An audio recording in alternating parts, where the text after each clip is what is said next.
And welcome to Before Friends Become Frenemies. All right.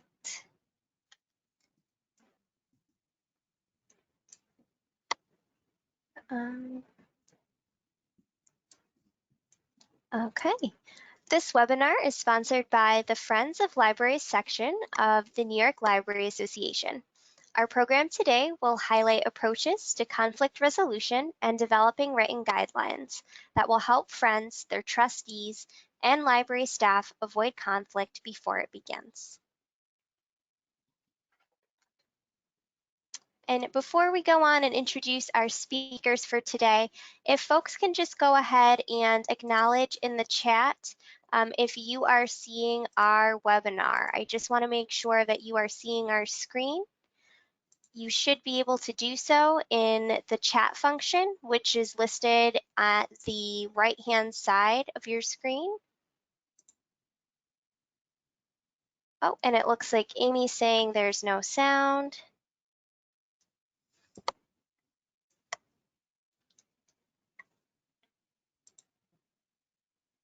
Oh, okay. We have sound and picture. All right. Thank you, everybody, for just clarifying. Just wanted to make sure we were good to go. Perfect. All righty. Great. So Lisa Ouimet is the immediate past president of the Friends of Libraries section of NYLA. She serves as the section's coordinator for professional development. Lisa was a public librarian for more than 30 years and retired in 2009 from the Webster Public Library, where she was the assistant director and teen services librarian. For 9.5 years, Lisa was staff advisor to the Friends of the Webster Public Library, helping the organization grow their membership numbers substantially and securing their tax-exempt status from the IRS. Lisa continues to be involved in the library community statewide. She joined the Empire Friends Roundtable Board in 2012 and then served as president of FLS when the Empire Friends became the 8th section of NYLA in 2014. That same year, Lisa was the first recipient of NYLA's New Above and Beyond Award, recognizing her continuous contributions to NYLA in many leadership capacities. Hi, everybody, and thank you all for being here today. Melissa Tackey is director of the Castleton Public Library in the Upper Hudson Library System. She has chaired Upper Hudson's Directors Association for the past 4 years. She received both her Master's in Women's Studies and her Master's of Science in Information Studies from the University at Albany. Melissa was previously librarian archivist for the Schenectady County Historical Society. She was a member of NYLA's inaugural cohort for the 2019 to 2020 Developing Leaders Program. Nominated by her library's Board of Trustees, Melissa was the recipient of last year's NYLA's Mary Babinski Innovative Public Library Director Award. As one of the best libraries across America, Castleton was rated as a star library by Library Journal for 2020. Hi, everybody. Thanks so much for being here today. All right, and it looks like, folks, you've already gotten the gist of using the questions bar. We do ask that should you have any questions, go ahead and post those right into the questions bar. There will be sessions where you'll be directed to the chat function.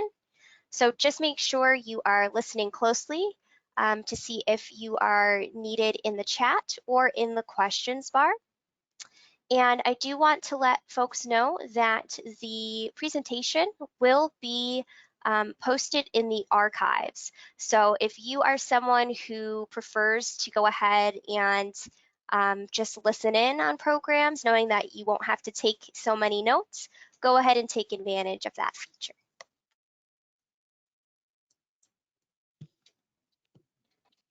In the fall of 2011, a library director approached the podium at the NYLA annual conference and said, "This is a cautionary tale. Judy Jerome outlined the breakdown of the relationship between the library administration herself, the library's board of trustees, and the Friends of the Dunham Public Library. The Friends were not set up as a self-governing group, but the volunteers regarded themselves as independent. When some of their activities were questioned, the Friends took it to the community. They loudly decried their discontent, and their very public responses included urging a no vote on the library's budget, the very entity that they were established to help. A series of news articles in the local media, both the newspaper and television, brought much unwanted negative publicity. Judy's message was that the library trustees, the director, and the Friends all need to be on the same page. Clarifying roles and responsibilities of all parties is the key to success. And yet, a decade later, the situation still stings. This bad experience could easily happen again, and probably has in other libraries in slightly different form.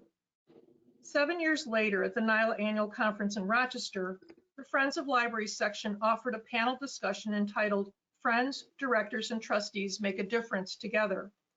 Some comments from the evaluations encouraged us to put together this webinar. Quote, a special program on conflict resolution and tips working with Friends boards would be very helpful. And also, quote, I would like to hear more about real life difficulties. Please do more on problem solving. So now's our chance. By the end of today's webinar, we hope that you'll be able to accomplish the following. 1, relate the basics of conflict behavior and approaches to conflict resolution. 2, explain and utilize the outline of working together, roles and responsibilities guidelines for discussion with all parties, the library administration, board of trustees, and Friends.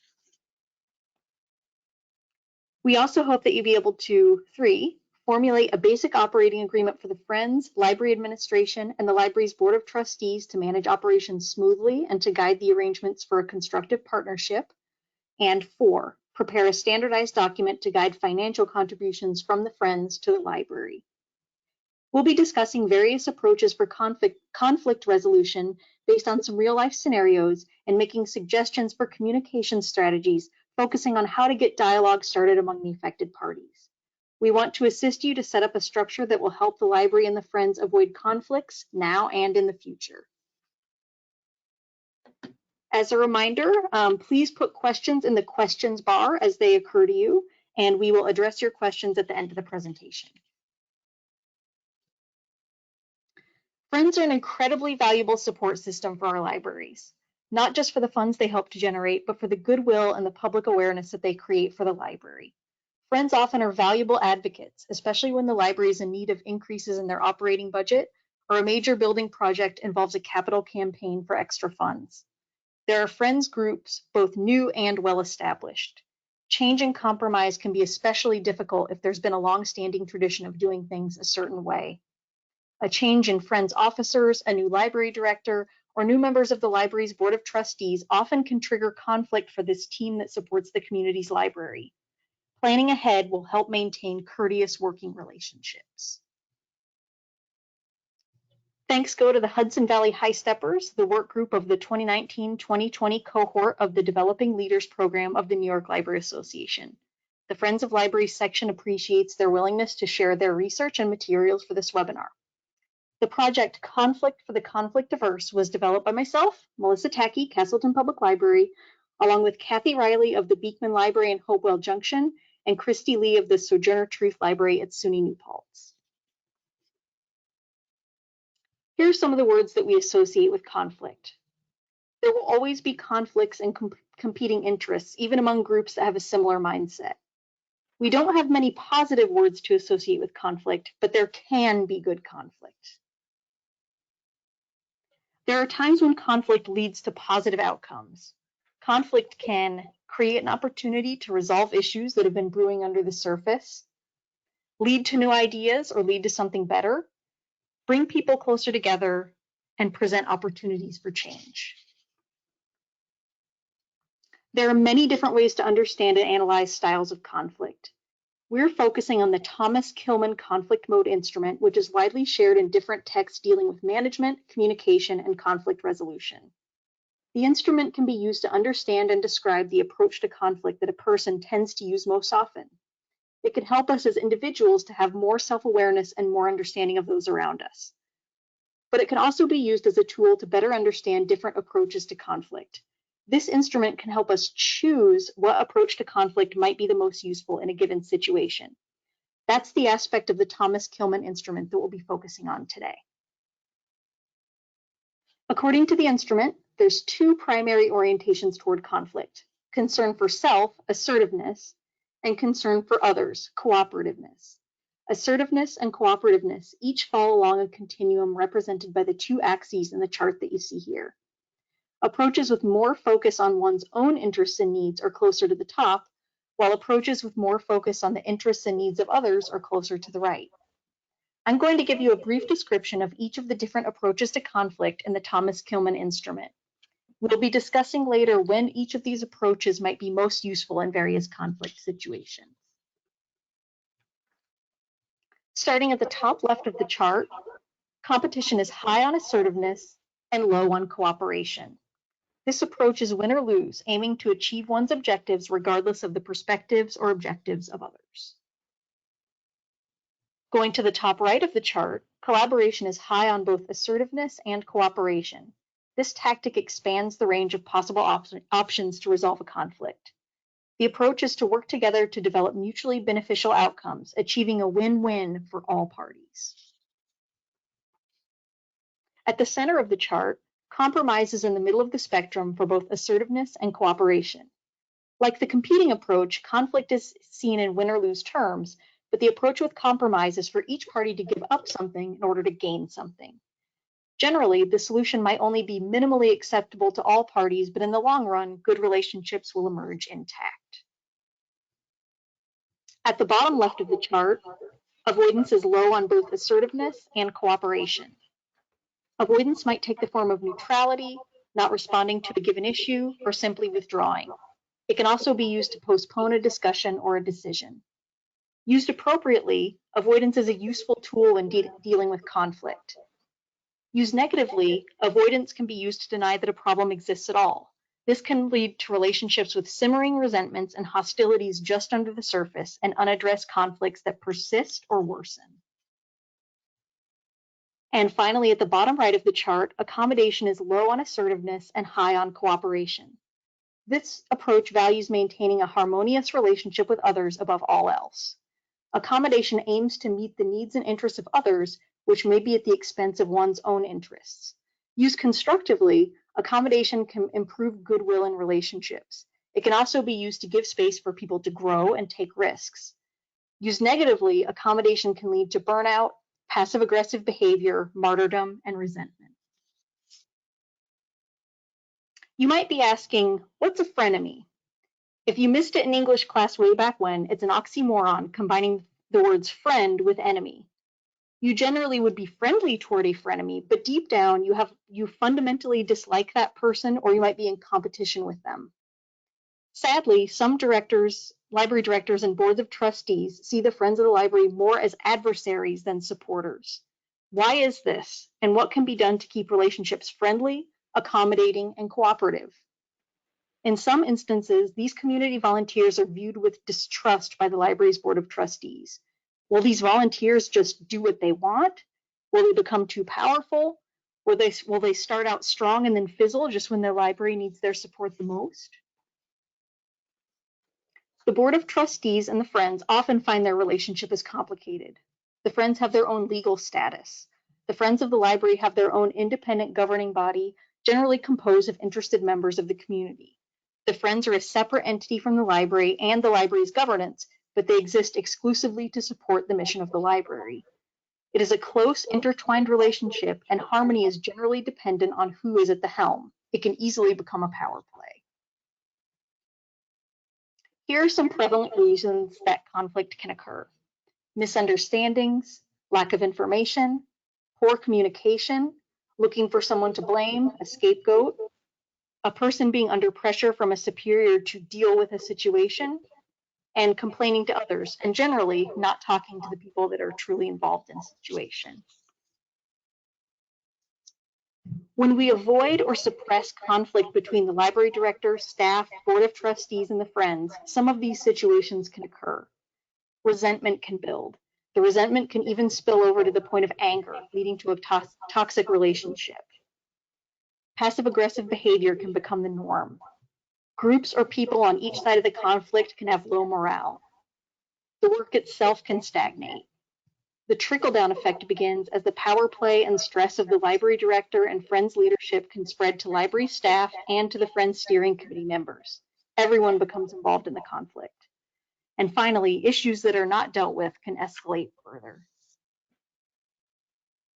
Lisa is going to lay out some concrete strategies to avoid conflict in this three-way relationship: ensuring clear channels of communication, clearly defining roles, and creating a memorandum of understanding and guidelines for expenditures. Improving communications to and from all parties is vital for keeping relationships friendly between volunteer support groups and the library they serve. Conflicts will certainly arise when one or more parties are in the dark, heard something wrong, or didn't hear about it at all. We live in an era where social media has dubbed the word oversharing. Too much information also creeps into conversations, like hearing a coworker describe a medical procedure to the point where you want to put your fingers in your ears and not hear the rest. But to keep all parties in the loop, we want to keep the information flowing with written reports, emails or memos, and minutes of meetings to document our productivity and our responsibilities. We should strive for regular, open, and honest discussions. And we should appoint a trio of liaisons who will work to keep everyone informed. The Friends of the Library group will have some ex officio members, meaning appointees, who do not have a vote in the organization's official business.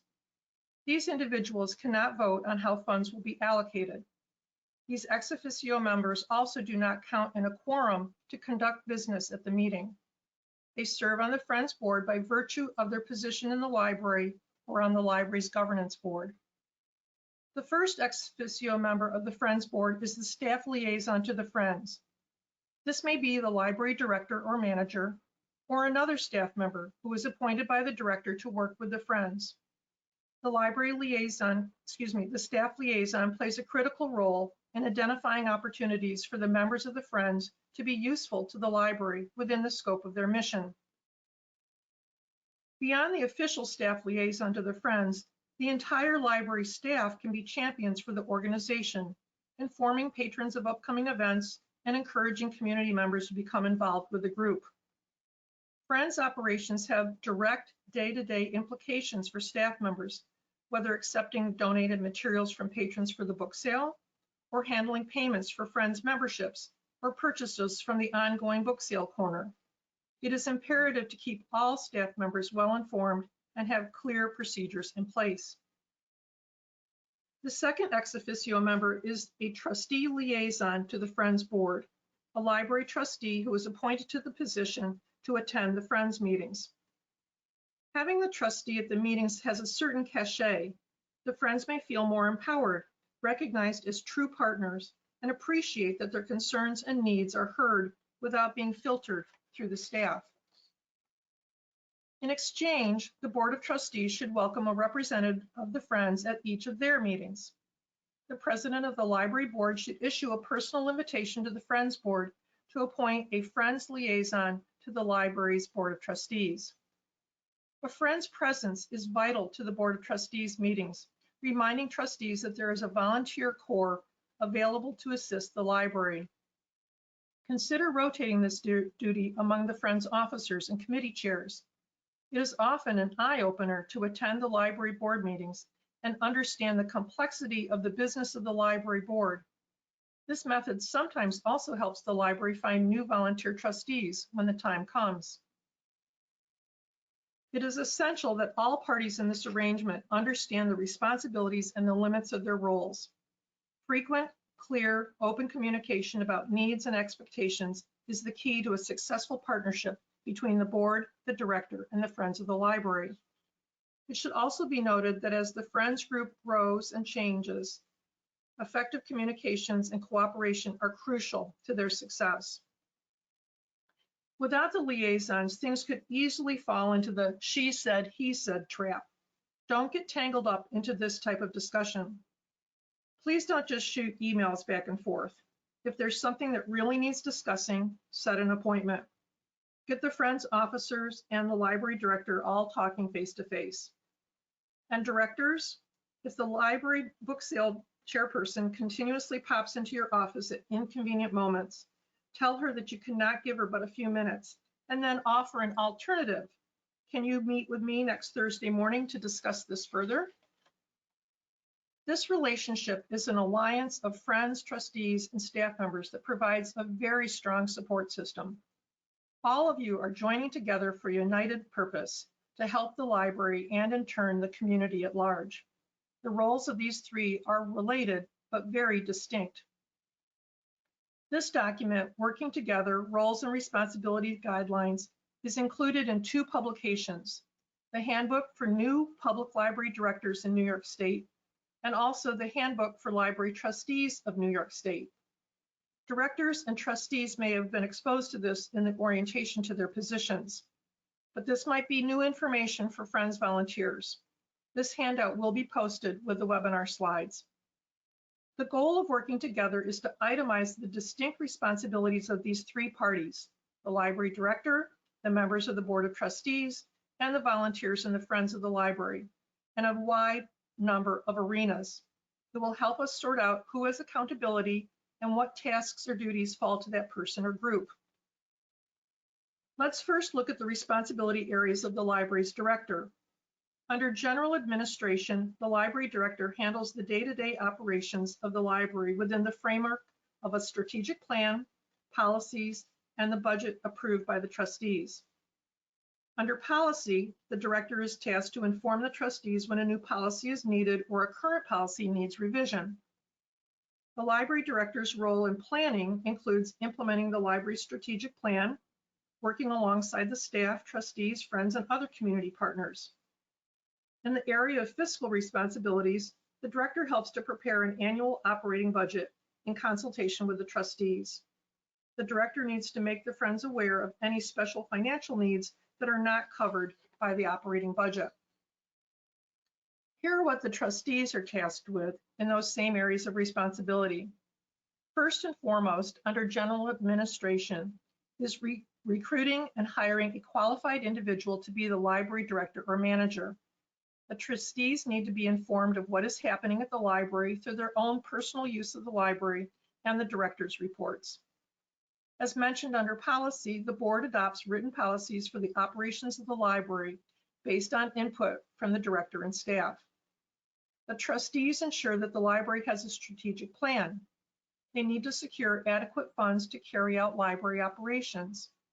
At monthly meetings, the trustees authorize expenditures in accordance with that budget. And finally, the Friends' roles in these areas.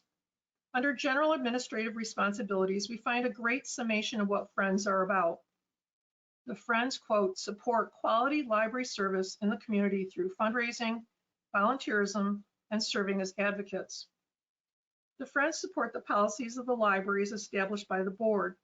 The Friends do not make policy. In the planning process, the Friends provide input and support the implementation of the strategic plan. Under fiscal, the library director's responsibility is to make the Friends aware of any special financial needs of the library, while the Friends' role is to conduct fundraising to respond to those needs that cannot be met through the usual budget process. The revenue the Friends raise might come from donations, member dues, or special fundraising events like book sales. The Friends have control over their own operations and decision-making, but not the operation of the library. Here are advocacy, meetings, and networking, with the first column again outlining the role of the library director, then the trustees, and then the Friends.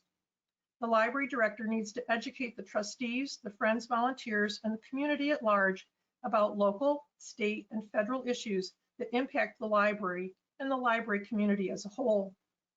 all three parties need to promote the library's mission to library users and non-users alike.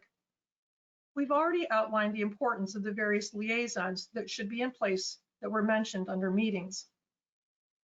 Under networking, membership in state and national professional organizations is vital, as are continuing education opportunities for staff and volunteers. Under advocacy, the Friends column indicates that the group should promote the library within the community. That might mean that the Friends would participate in public hearings and speak to civic groups or community organizations to encourage use of the library's collections and services. The Friends advocacy role with elected officials might be to write letters or emails in support of legislation that would affect their library or the entire library community. Wherever the library staff is involved with local agencies or community organizations, the Friends can collaborate with the staff to participate in fairs, festivals, or other community programs that will reach potential library users. Staffing a table at the farmer's market or entering a float in a parade keeps the library in front of the public, especially residents that might not use the library regularly. You might think that the Friends' responsibilities under meetings could not be very controversial, but conflict has arisen when the meetings are at a time or place or even held virtually, sometimes excluding full participation by both volunteers and staff. And yes, the Friends officer didn't share the Zoom link. Referring back to our communications triangle, here's the role for the Friends as maintaining a position of Friends liaison to the Library Board of Trustees. Not only can things become contentious if people overstep their roles, but poor communications can unfortunately steer groups into conflict. Communication means providing information. It is possible that the Friends don't have all the information that they need to understand the library's request for funding for a particular project. Sometimes the Friends don't want to support initiatives for the library because they don't know the background or agree with the objective. Let this sink in for a moment. As the rooster struts across the road, he mutters to himself, "I dream of a world where chickens can cross the road without having their motives questioned." And we do tend to second guess people's motives. We seem to always fixate on the why. Conflict often arises when a person is suspicious of the other party's motives. Learning what is behind the decision can be crucial to trust and agreement. If the need for funding for the Friends is out of the ordinary, the library director and the trustee liaison to the Friends board should provide context for the requests. Perhaps the library's budget was cut or frozen mid-year, and the library needs funds right now to ensure that a particular service can be maintained for the rest of the fiscal year. Or there might be a requirement for continuing education for the staff that has put a strain on the professional development budget, and the Friends can help the staff by paying registration fees for a conference. One source of conflict that often arises is over a sense of identity and purpose. The conflict can happen as the differences and boundaries are clarified. Sally Gardner-Reed of United for Libraries stated this about the library and its relationship with its Friends group. Almost every major conflict between the library and the Friends includes some misunderstanding of each group's respective roles, an overstepping of one's role, and/or a perception that one group is overstepping their role. The role of the Friends many times is contingent upon the interests of the members. But the organization's responsibilities may also depend on how effective the working relationship is between the library and the Friends. The working together grid has let someone else define these roles for us. Discussing this document with the library director and trustees can cement everyone's function and help to establish needed boundaries. Here's a summary of the best practices for communications. Have liaisons to and from the Board of Trustees, the Friends of the Library, and the library staff. Provide reports, preferably written, at meetings, and make appointments to discuss concerns face-to-face. Be sure to look at these handouts, which are going to be posted with the webinar slides. So the Working Together Roles and Responsibility Guidelines and then a new one, Keeping It Friendly, Communication Tips for the Library Staff, Trustees, and Friends of the Library, which will outline the triad of liaisons. Unfortunately, we can cite many instances where Friends groups have dissolved over financial disagreements with their library administrators and trustees. Plan now. Have a prenup. In this context, the prenuptial agreement is called a Memorandum of Understanding. Remember that we're an alliance of these three components, the Friends, the trustees, and the library staff. A Memorandum of Understanding or Operating Agreement can address how these entities will function together. We want to come to an agreement on how we can all work together to support the library's needs. A Memorandum of Understanding, or MOU, is a written agreement that specifies the principles and guidelines under which the various parties seek to clarify and formalize their respective roles, responsibilities, and general arrangements for working together. Some important points of this definition are that the agreement is written, it provides a set of guidelines, and it clarifies the roles and responsibilities of the various parties. United for Libraries, the Association of Library Trustees, Advocates, Friends, and Foundations, is a division of the American Library Association. This national organization is dedicated to friends groups, library trustees, and library foundations. Their work gathers all library advocates under one big umbrella, encompassing the various volunteers that all work to support libraries. United for Libraries has encouraged trustees and friends organizations to use an MOU for years. Guidelines for drafting these documents are provided on the United for Libraries website. Please be aware that you need to be a member of United for Libraries in order to access some of the resources on this page. A handout from FLS with a sample MOU will be posted with the slides of this webinar on NYLA's webinar archive page. The basis of the development of this document is having frank, open, and honest discussions up front. You are seeking common ground while acknowledging what we all really understand. As friendly as we are now, there may be times of rough sailing in this agreement. The parties need to consider some hypothetical questions. What if you can't get enough volunteers? What if the library needs that floor space for something other than a book sale corner? If you brainstorm these possible scenarios, you are working out how disagreements might be handled before they even occur. The working together document can be used as one component in the discussions with all parties in the development of an operating agreement. An MOU should be jointly drafted by the library board, the library director, and representatives from the Friends. Collaboration is vital in this process.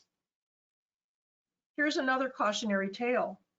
One very bitter dispute played out in 2018 when the administrators of the Fairfax County Public Libraries in Virginia threatened to evict multiple chapters of the Friends associated with the branch libraries if they didn't sign an MOU.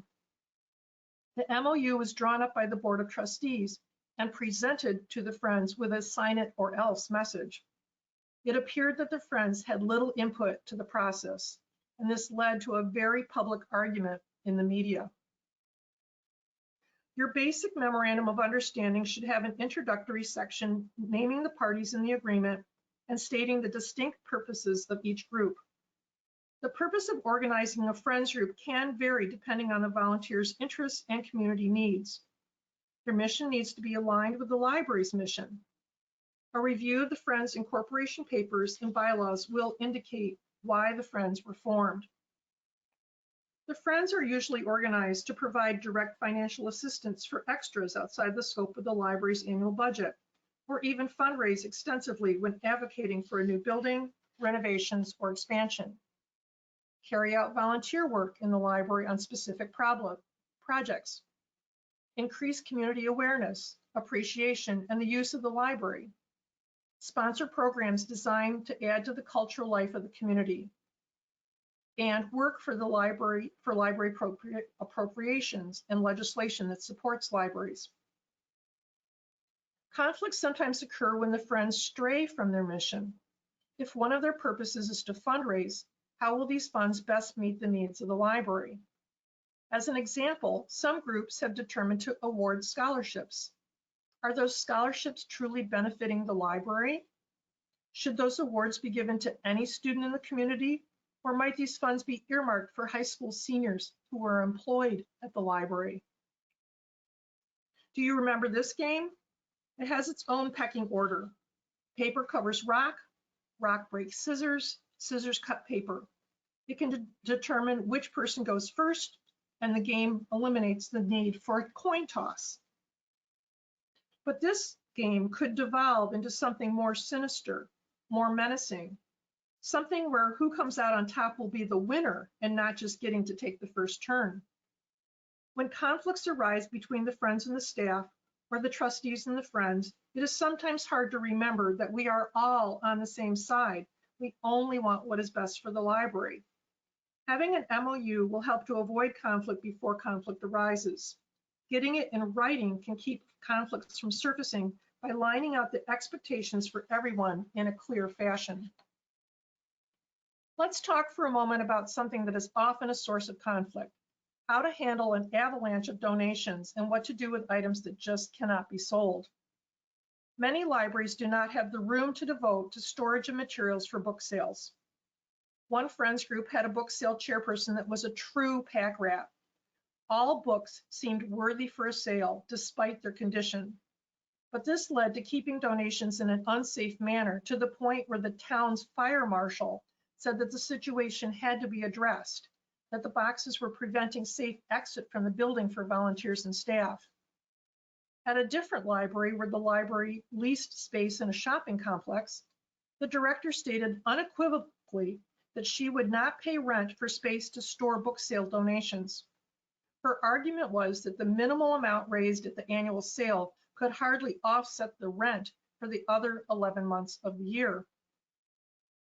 With this last conflict, could the library director have provided some assistance to the friends by networking in the community to find storage space at no cost? I know of a more positive scenario where the director of a municipal library used her connections to get another town department to allow space to store book sale donations in the town highway barn. This arrangement led to some transportation issues, with the volunteers ferrying the cartons to the storage area every other week, and then loading up the cartons to take them back to the sale site when it was time for the annual sale. But the win was no rent to pay. A memorandum of understanding may want to spell out a few parameters concerning book sales, the sales area, and storage needs. Proceeding in the spirit of mutual problem solving, we should line out what all three parties need to agree upon, what initiatives the friends will support, what will be done with the money that the friends will raise, what support the library will give to the friends, for example, space, supplies, and staff time, the role of the friends as advocates of the library, and the roles and responsibility of the friends in planning and presenting programs if this is one of their roles. Here are some points that each MOU should definitely include: an introductory section naming the parties in the agreement with the full name of the library and the official name of the Friends organization, along with the business addresses of each. A statement that the Friends are an independent entity, separate and apart from the library. With their incorporation, the group is recognized by the state of New York as a nonprofit. They may also receive a determination of nonprofit status from the Internal Revenue Service, which provides another level of legal independence. How the library administration will include the Friends in the library's planning process. A plan for routine, informed communications through appointments of ex officio liaisons between the two boards. A broad statement of how funds raised on behalf of the library will be distributed. An agreement that the Friends will publicly support library policies and advocate on behalf of the library.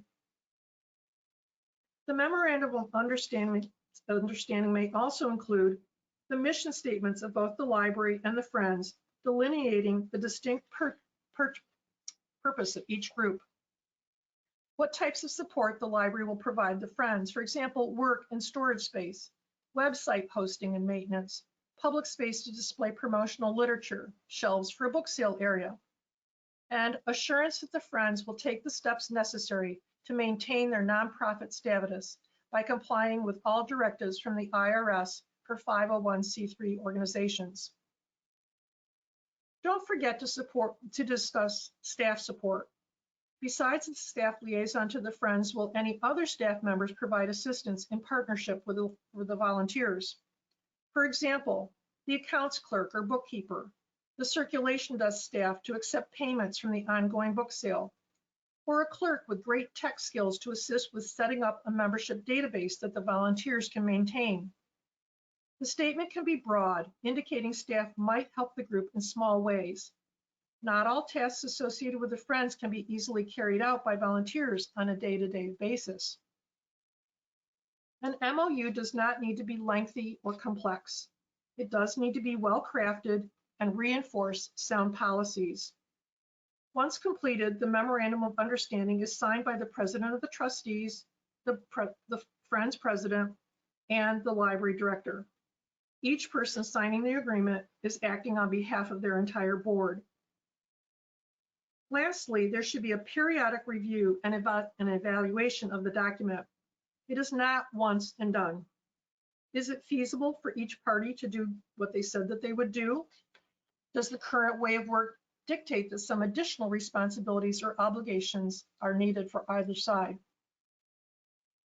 All parties should read the MOU annually, but most especially whenever the Friends officers, trustees, or library director changes. Conflicts can occur again, especially with personnel changes, whether those personnel are paid, like the library director, or volunteer. In these instances, an MOU can be vital, providing a roadmap to help new leaders and the organization proceed. Ultimately, if you don't currently have an MOU, you may already have standard operating procedures. It might be a very wise decision to codify these procedures and previously made decisions into a single written document. This way, as the officers of the Friends and the members of the Board of Trustees change, everyone can refer back to how business as usual has been running. In this Memorandum of Understanding, careful consideration should be given to stating that an annual joint meeting of the Friends and the Library Board of Trustees should be held. This discussion of mutual concern should also review how the Friends' resources, both volunteer personnel and financial, may support the library's current strategic initiatives. The Friends of the Grosse Pointe, Michigan Public Library include in their MOU, which they actually call a Memorandum of Collaboration, that a standing library organization committee shall be established. The committee is comprised of the chair of the Friends, the chair of the board of the library's foundation, the library director, and a staff representative from each organization. This standing committee is in addition to their trio of liaisons who attend monthly meetings. The group meets at least twice a year to review finances, current and future operations, and future plans for the library and their organizations. This arrangement helps to support transparency and collaboration. At these annual gatherings, the Friends should ask the library staff and trustees, what plans do you have? What are the current priorities? For example, early childhood education, digital literacy, or connectivity? And how can the Friends help? What kind of support can volunteers provide? Listen carefully and be respectful of the library's position. Often the library has to work within the guidelines of their own government entities, such as the town department, or the guidelines of their library system. Assess your mutual long-range goals and objectives. How does volunteer support fit into the grand scheme of things for the library? The Friends need to be aware of the goals and direction of the library. How can volunteer efforts assist in strategic planning?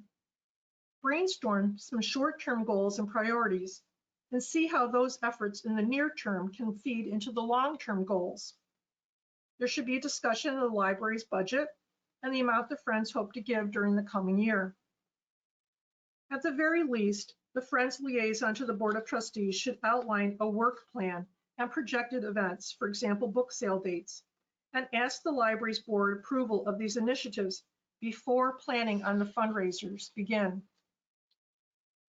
There should be transparency and a reciprocal sharing built in.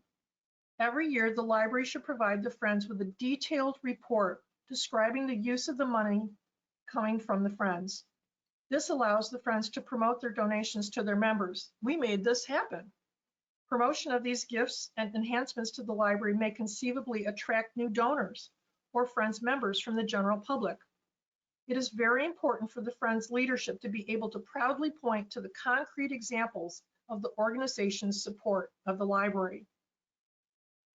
The Memorandum of Understanding should include a statement on a succession plan for the Friends organization if the current volunteers resign and the group becomes inactive.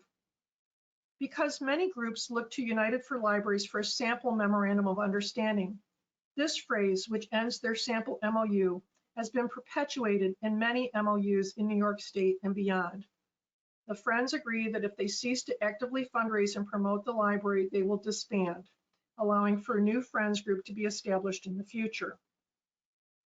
Many of these groups went through a pretty arduous process of securing their 501c3 status from the IRS, which may have required a large investment of both time and money. If the organization has kept their nonprofit status by complying annually with tax filings with the IRS and other regulations, one doesn't want a group to disband or dissolve. Disbanding means you'll need to reinvent the organization from ground zero. When volunteers step down, that action does not automatically mean the organization is terminated. As much as we think that the officers are the Friends, we can recruit new volunteers and the organization can stay intact. We urge you to please consider using alternative language, that if the current officers and other operational volunteers cease to actively raise funds and promote the library, the Friends officers will resign, allowing for new administrative volunteers to lead the organization according to the group's current bylaws. A library can keep in compliance with the IRS while they work to reorganize the group, locate and train volunteers to assume leadership positions, etc. It's quite expensive to start the process for nonprofit status from scratch. Be certain to keep the group's nonprofit status up to date during this rough patch. This phrase in the MOU is separate from the requirement that the IRS has for language stating what will happen to the assets of the organization if the organization disbands. Where would the funds go? And this is a provision that's required by law. One of the handouts that will be posted today is an annotated bylaws, and it does have this language so that you can check and see if that is in your bylaws. Unfortunately, finances can be a terrible bone of contention in the relationship between the Friends and the library administration. In short, the Friends cannot tell the library how to spend the money that they have raised, nor can the Friends withhold money for which the library has a legitimate need. But those funds raised on behalf of the library are not controlled by the library either. The Friends should not be viewed as a rubber stamping, check writing banker. The Friends can legitimately ask the director and library staff to think about their long-term needs. After careful consideration, the Friends might say no sometimes. One concern the Friends could raise is, are the Friends benefiting patrons of all ages? Another question, what if the Friends see a need that they would like to address? A simple example is perhaps the library's front entrance could use some flowers in the planter boxes. Because the staff members use the staff entrance to the building rather than the public entrance, it could be that the Friends notice this need to improve the landscaping before the staff gives it any consideration. Having a standardized document to guide financial contributions from the Friends to the library, itemizing what programs, services, or equipment the Friends will purchase, will help to clarify the fiscal relationship between the library and the Friends, keeping everyone on the same page. A sample of guidelines your group can use as a model will be posted with our resources. The Friends generally will have unrestricted revenue, donations, the proceeds from their fundraising efforts, and membership dues. The Friends are the legal recipient of these charitable gifts. So how will these unrestricted funds be used? Is there a capital campaign, a new service, or a major building renovation on the horizon for the library? United for Libraries briefly discusses reserve funds in their fact sheet number 22. It's called Guidelines for Giving. The key phrase regarding reserve funds is that the group might consider holding back 20% of 1 year's typical budget to cover the costs of operations for a year or two. However, this national organization advises the group otherwise divest themselves of 80% of their annual revenue each year. For every $1,000 raised at the book sale, the Friends should donate $800 to the library for that same year, minus any operating costs. Always remember, the funds that are in the Friends bank accounts are not the Friends money. Friends are actually trustees of these funds that have been raised on behalf of a specific beneficiary, the library. In order to get some spending parameters, a good place to start is to establish an ad hoc committee on Friends expenditures. This group could be comprised of the Friends president, the Friends treasurer, another active Friends member, and the staff liaison to the Friends. The committee's charge would be to draft a document of proposed recommendations for use of the money the Friends raise. In the broadest term, the Friends should be underwriting purchases of extras that cannot be provided by by the library's annual operating budget.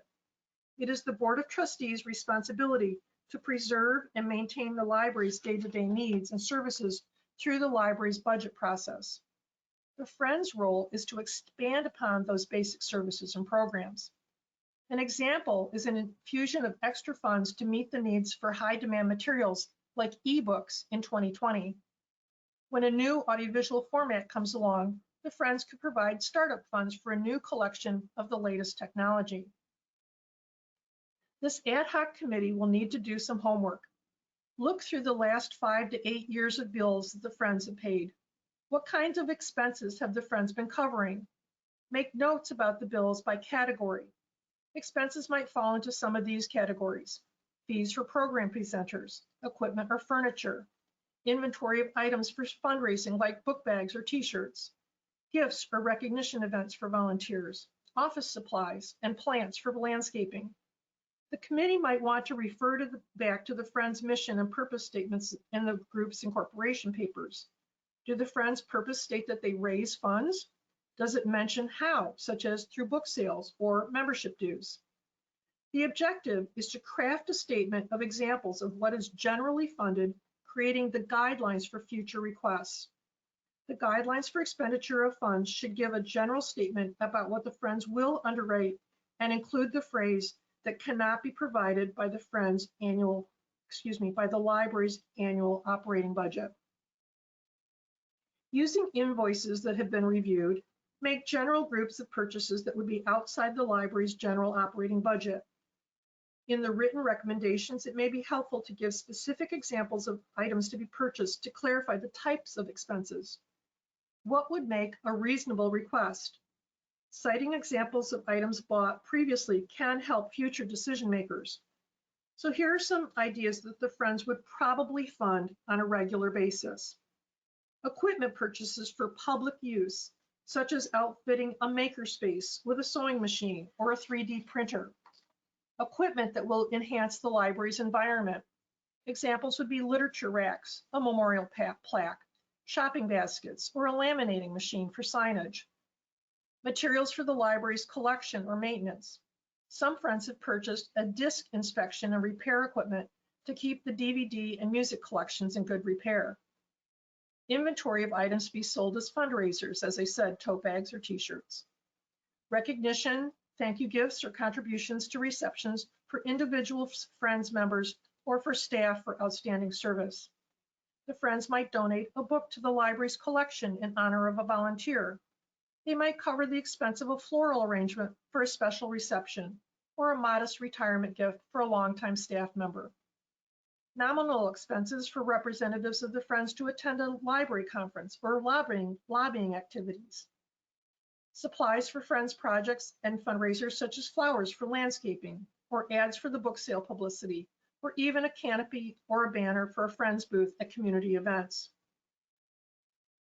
Equally important to include in this document are examples of what the Friends generally will not fund.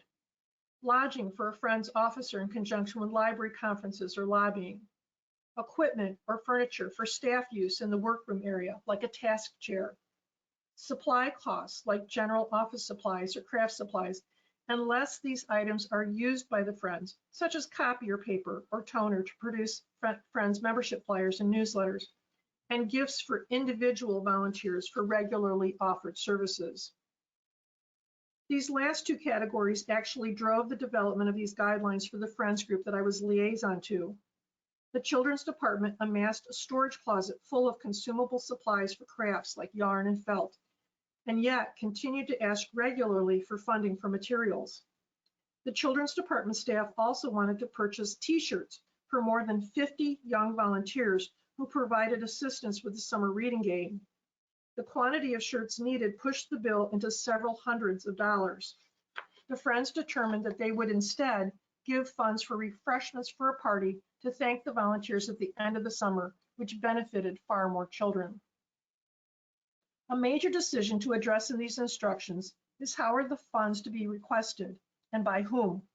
Does the entire staff have an opportunity to ask the Friends directly for funds for various department needs? Or will the staff provide a wish list to the library director who will prioritize the requests? Will requests be handled on a monthly basis? Or will disbursements be made quarterly or annually? In most cases, the decisions on how to allocate these funds are voted upon by the Friends elected officers, but the guidance and requests come through the library director. Unfortunately, some library directors see the Friends as the ATM machine.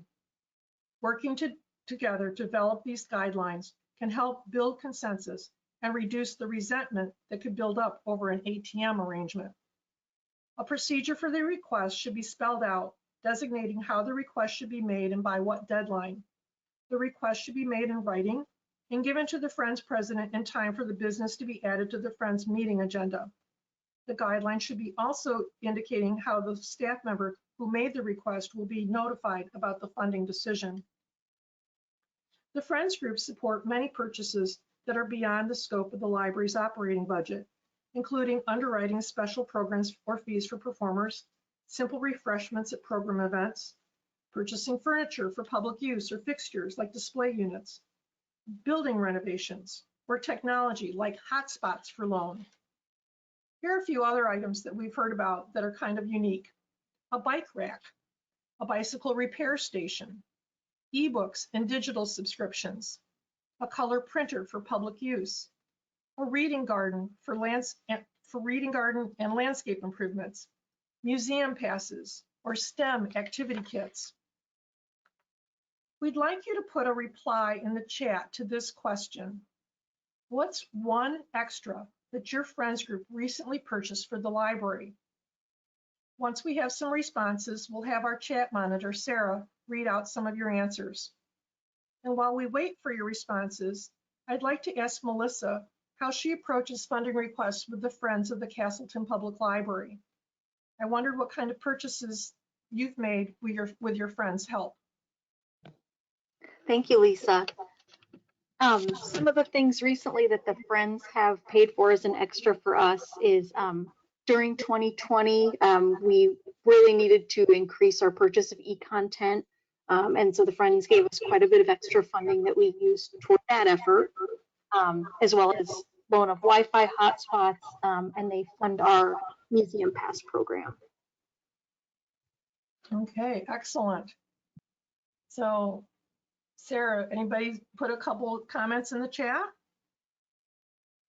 Yes, we do have some comments, and it looks like some folks are saying they've gotten a light table for their new children's room, a museum pass program, funding for a staff member to attend ARSL, Okay.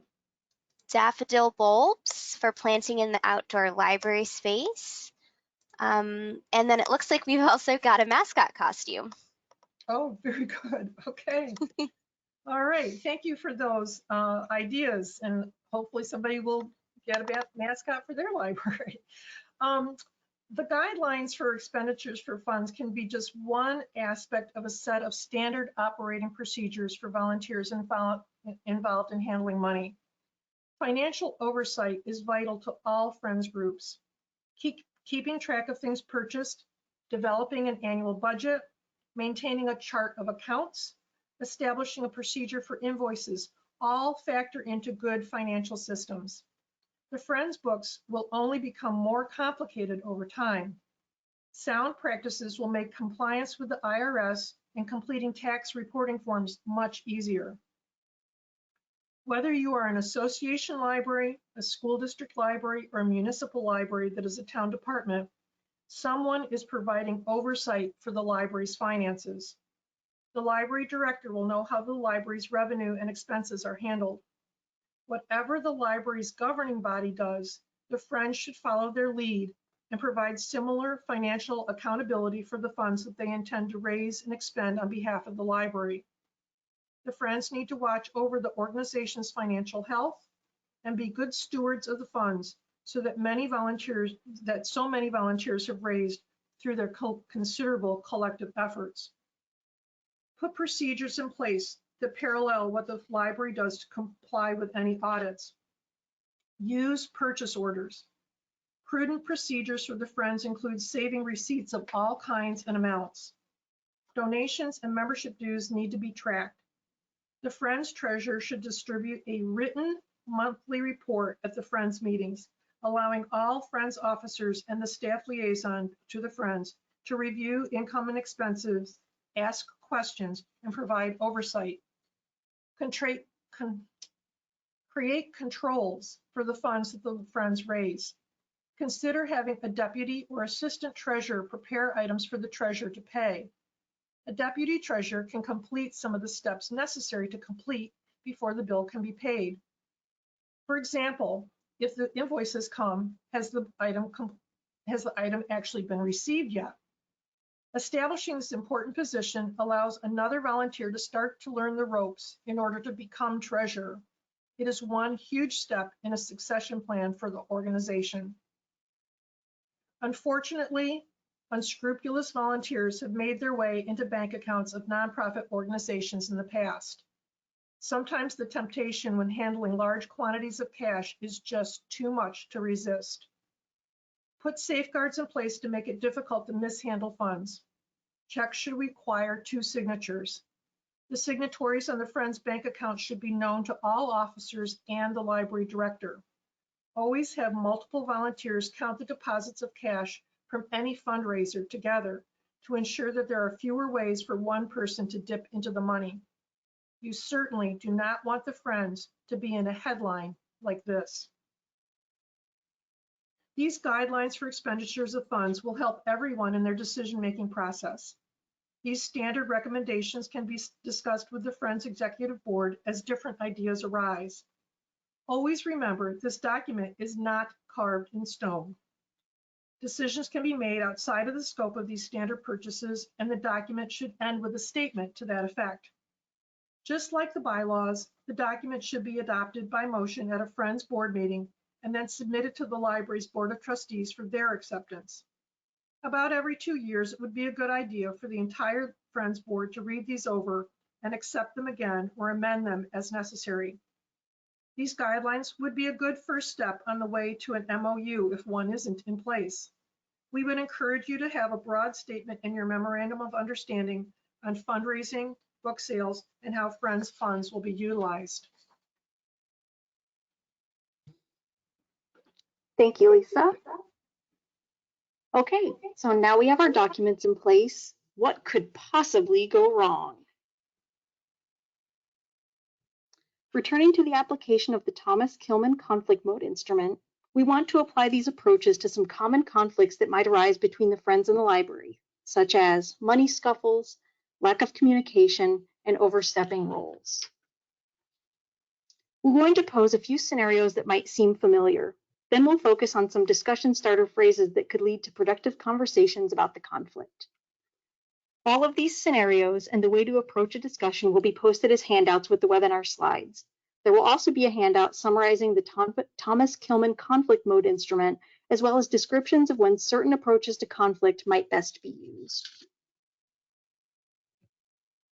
Just to recap, we're looking at 5 approaches to conflict: competition, collaboration, compromise, avoidance, and accommodation. Let's look at our first challenge. The town finance officer has decided that the purchases patrons make from the Friends ongoing book sale area should be rung into the cash register at the circulation desk with a separate key for those transactions, rather than collecting cash in a bank deposit pouch. The Friends treasurer won't receive a weekly counting anymore. Approach to this conflict: competition. Competition is best used when an unpopular course of action needs to be implemented. Sometimes the decision must be made quickly and could be seen as an emergency.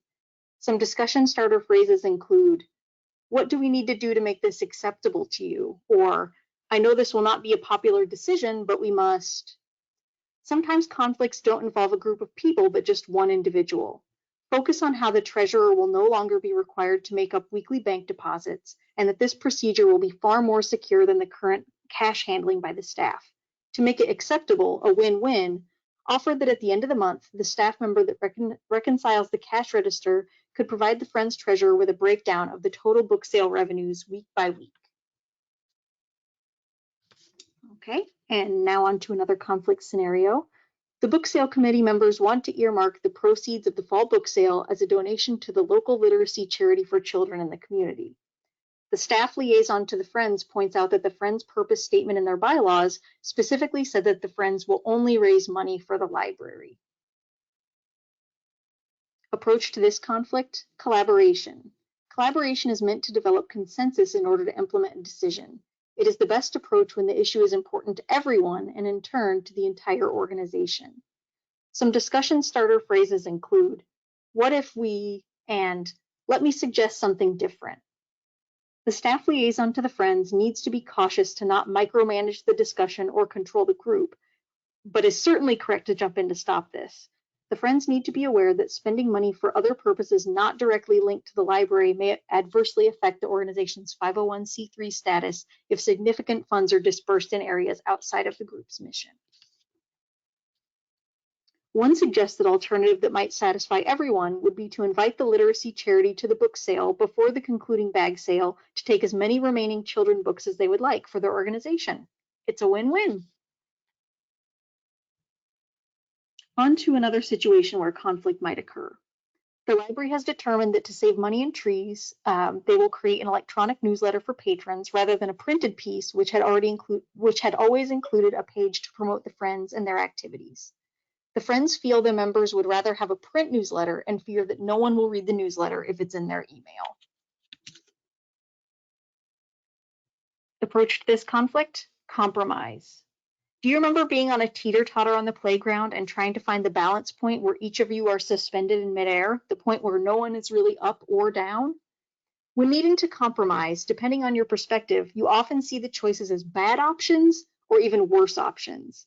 How can we get that teeter-totter more toward a balance point where we are both only giving up a little bit of what we want? Compromise can be used to come to a temporary resolution to an issue.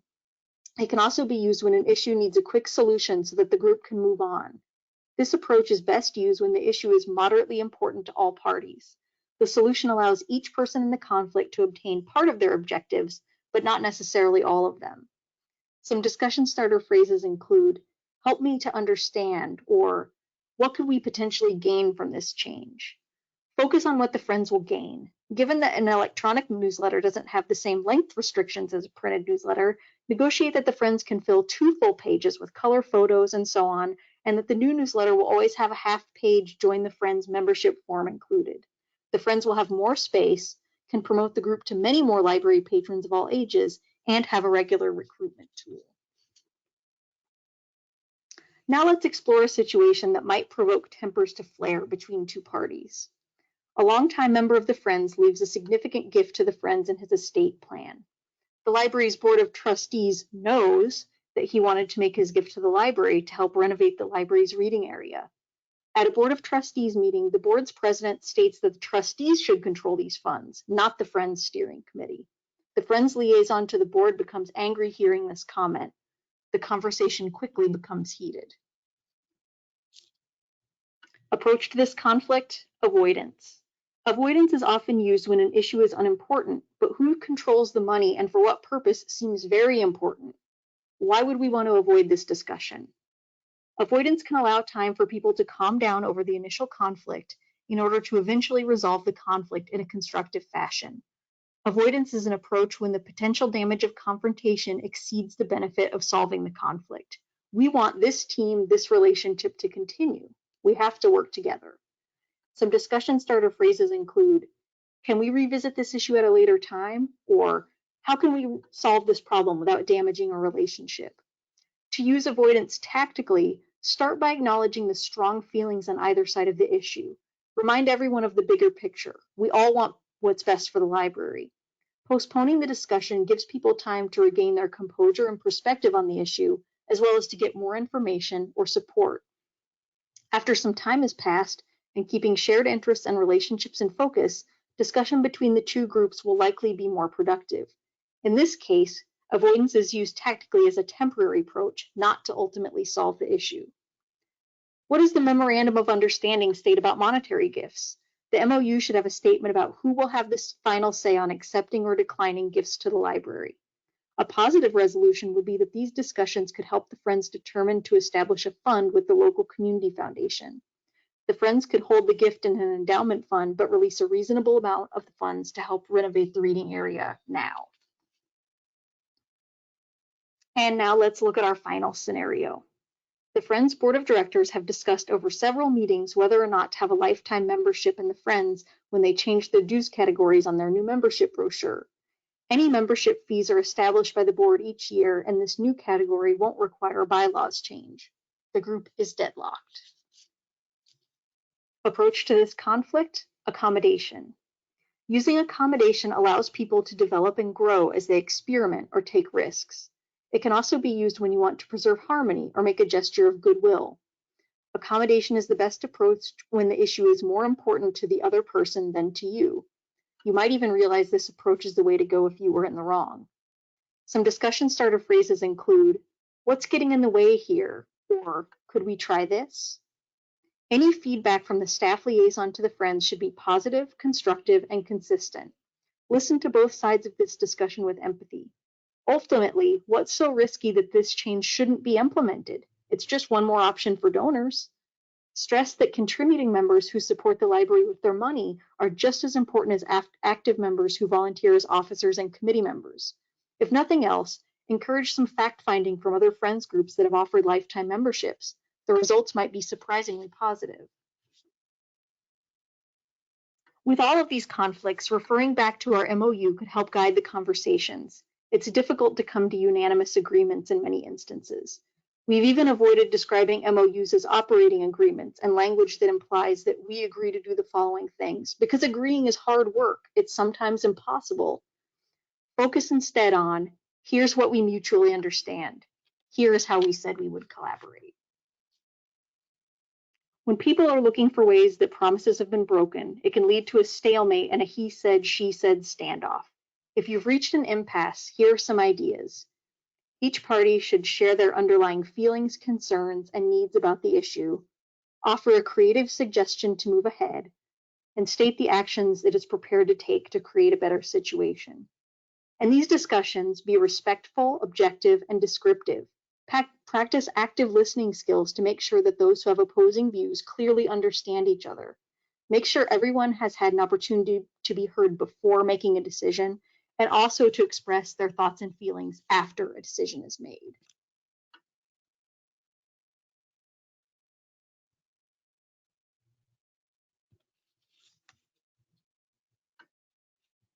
With careful planning and discussions, libraries can avoid a common organizational trap, the we-they syndrome. Here are some remedies for this syndrome. Collaborative planning.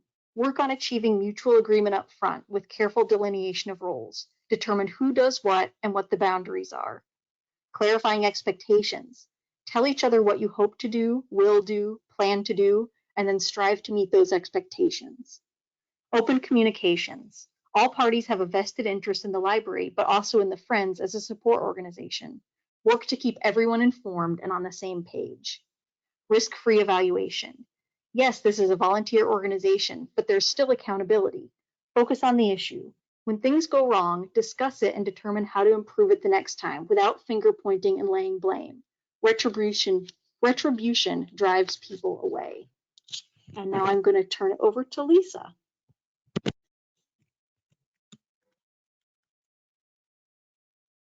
Here are some ways that we can resolve conflict. Have clear priorities which will provide everyone with common ground. Create more interactions, whether in meetings or social events, allowing the parties to get better acquainted on a personal level. Determine that your team members have the same level of commitment to shared goals. Try role reversal. Can we gain insights from arguing the flip side? And raise the quality of discussion so ongoing dialogue becomes possible.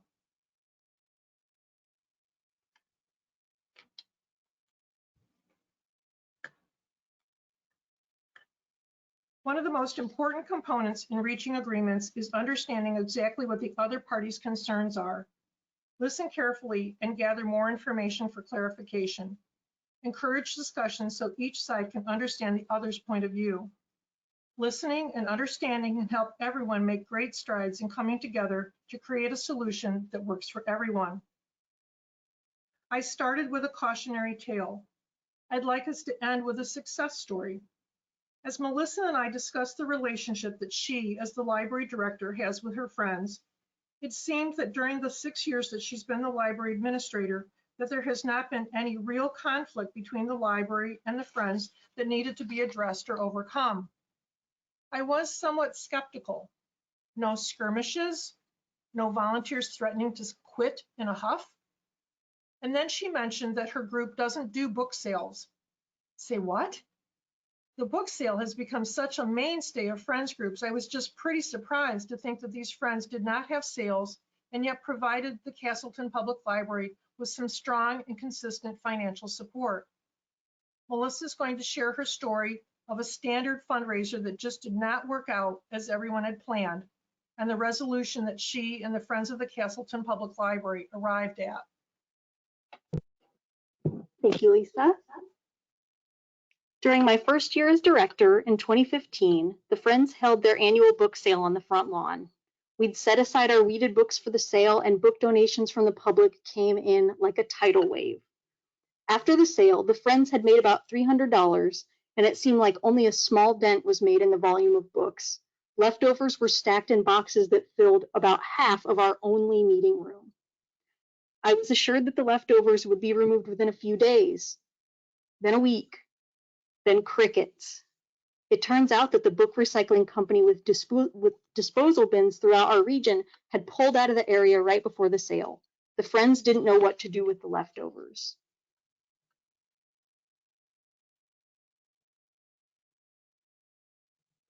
Oh, thank you. After a month and a half of reminding them and making suggestions of where they could dispose of the leftovers, I gave up and took care of disposing of the books on my own. It was sweaty, heavy work that involved taking many carloads of books to a recycling center half an hour away. I also found that a mouse had made a cozy little nest in one of the boxes. I made an executive decision that there would be no more book sales using the library space. My having to deal with the leftover books was the catalyst, but there were other issues that led to the decision that had to do with space, staff workflow, and safety concerns, in that volunteers had to lug heavy boxes of books up and down a flight of stairs with no elevator option.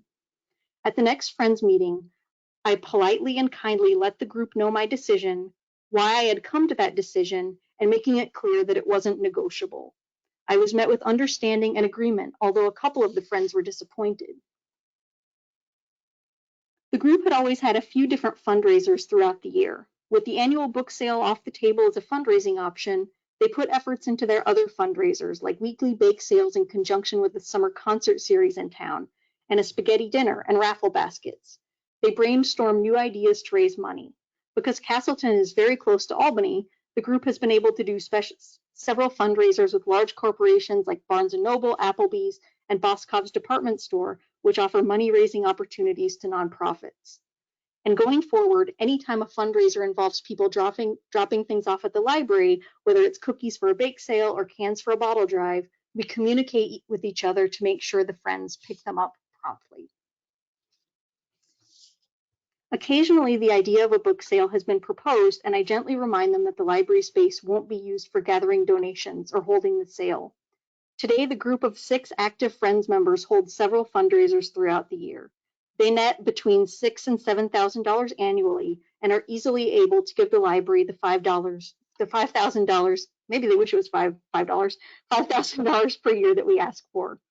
They can maintain a cushion of money in their bank account in case of lean times and for special projects, which came in handy in 2020 when very little fundraising was done due to the pandemic. All of us dealt with the conflict about the great 2015 book sale disaster with goodwill, respect, and understanding. The relationship has remained positive, and we found many fundraisers that are win-win-win, manageable and fun for the friends, lucrative for the library, and enriching for members of our community. And now I'm going to turn it over to Lisa. Always remember that the Friends and the Board of Trustees are volunteers. It's increasingly difficult to get volunteers, so keep them and recognize their efforts. The library director plays a critical role in enhancing communications and identifying opportunities for members of the Friends and library trustees to get appropriate training. Library civic volunteers should be encouraged to participate in professional development like this session today. Working with your current volunteers far surpasses the effort to replace them. Good volunteers are hard to find, and as the number of active worker bees dwindle, this is why groups have failed, burned out, and even stopped functioning altogether. The staff liaison to the Friends and the library's Board of Trustees should work with the current Friends Steering Committee to create a succession plan for the organization that will keep the Friends supporting the library well into the future.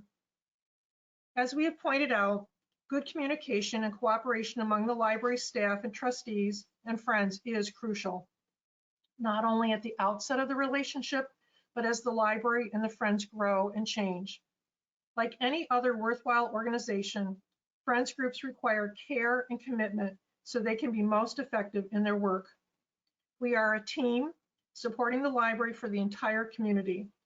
What all parties here value, the library, should bring us to a resolution or compromise for the common good. We thank you for attending this webinar and for sponsoring the Friends of Library section.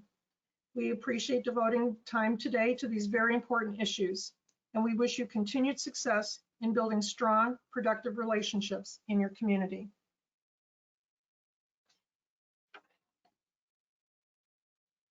This is how you can reach us. And then I'm going to turn it back to Sarah in case there's any questions that people would like to have answered. Okay, I'm not seeing any questions in the chat, but I will give folks a couple more moments just to see if there are indeed any questions that come up.